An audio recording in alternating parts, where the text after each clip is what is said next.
Dagirkerên Kurdistanê bi rêbazên hovane her dem xwastin çanda gelê Kurd û hebûna wan qehr bikin. Li dîroka Kurdan da jinên Kurd her dem li pêşiya pişaftinê serî hildane û ji bo parastina çanda Kurdî bênavber xebitîne. Jinên Kurd di meydanên cengê, rewşenbîrî û civakî de şopeke xwe ya mezin hêlane.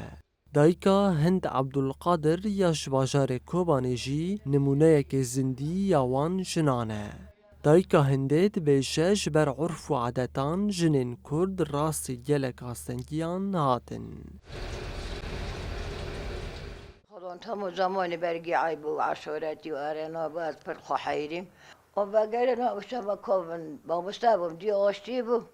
و عاد چم دقوت المرأة الكردية والألم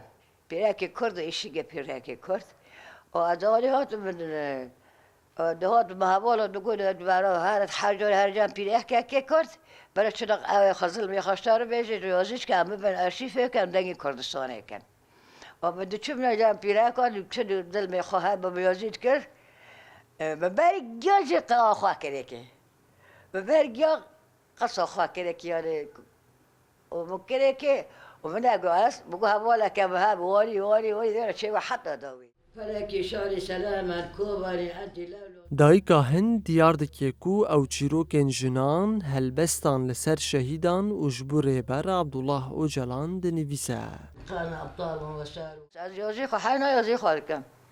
وهي قلم وهي دست بدست من سقط في بدست من سقط في جوا قلم هي الحالة قلم دانو يجبر به هواية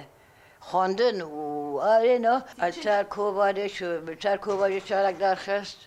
والسر شهيد أجل جابر هنا سروك بس بيكي سروك ده حتى داوي قشكي يعني الباب لأن المرأة برهنت على Dayika Hindê tevî temenê xwe yê mezin jî di karê nivîsandinê de berdewam e û çavê wê li benda Kurdistaneke azad û naskirina statuya gelê Kurd e.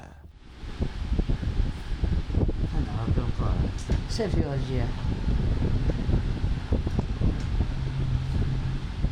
الحارة دوليا وهذا اليوم نال مرتبة الشهادة نجد تجدد لك